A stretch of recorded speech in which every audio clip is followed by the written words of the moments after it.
Hi, I'm Kelsey, the Naptime Chef, and today we're going to make a gingerbread house. First, set up your base on something that is secure and can be moved safely. Then, make your icing. Add your icing mix to the mixer, and then add the amount of tablespoons required on the package. I had to add a few more tablespoons of water to get it to just the right consistency. It should be gummy but still tough. You don't want it to be too runny or it won't hold the pieces of gingerbread together. When the icing is ready, prepare your pastry bag. If you don't have one, that's fine. Do what I did and clip the corner of a Ziploc bag and insert the plastic tip that comes in the kit. Have someone around to help you when you assemble the first 4 walls. Draw a line on the base and hold it with your hand, then prepare to attach one of the sides. While you're doing this, have someone help you prop it up so you can hold it while it dries for a few minutes.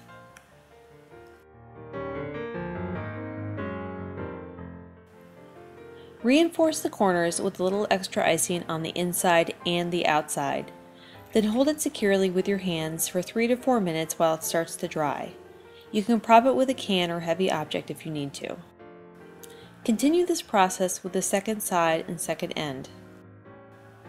While you hold everything as it's drying, be sure to reinforce each corner and the bottom on the inside and outside of each wall. You want this to be as secure as possible and do not be afraid of using up all your icing. You can always make more.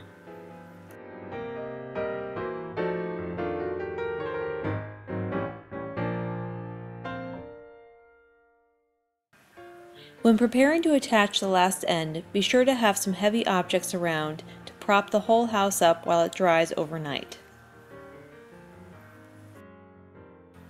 When we finished assembly, I went around the whole house and reinforced all the edges and the corners one more time. Then we propped up the ends with 2 pumpkins. They were the perfect height and weight. Store the icing with a moist cloth over it in the refrigerator. The next morning we woke up and put on the roof panels. We did it the same way we did the sides of the house, securing each panel with lots of icing. You can never have too much icing. Then we held each panel as it dried and attached both together so they were touching at the top. My husband rigged up some pipe cleaners to hold the roof securely while it dried, and then we let it sit in the kitchen on the counter for the rest of the afternoon. My daughter was so excited when it was finally time to decorate the house. She had been eyeing it all day and couldn't wait to get started. We went to the store and picked out candies and some icing. She picked out all of her favorites. I know she wanted to eat them. I started by piping a lot of icing on the top of the house and dotting it with gumdrops.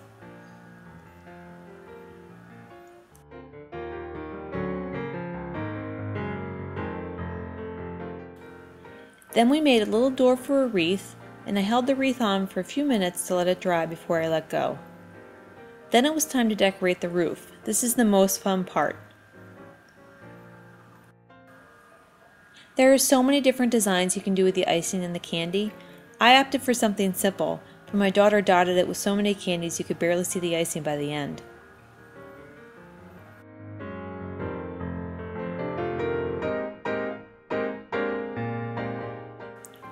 Once this panel was done, we started with the next one. We also had to draw some windows and some more doors, and of course, do the entryway.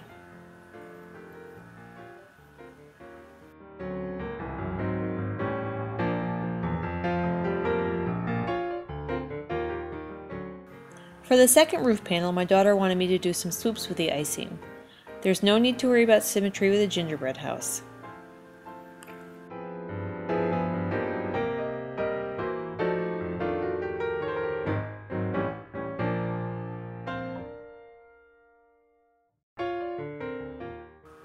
Our finishing touch were these candy cane Hershey Kisses at the entryway. We just loved the way they looked and the way they tasted.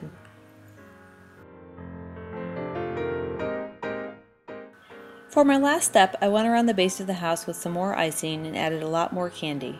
You can never have too much candy on a gingerbread house. I know we'll be picking at this one all season. My daughter added a few last touches to the roof. She thought they were totally necessary, and I have to agree. Then I put the gingerbread house back on the counter to dry, and we admired it for the rest of the afternoon. This was such a fun family project together. I hope you all try to do it this season too. I know you'll love it. I'm Kelsey the Naptime Chef. Thanks for watching.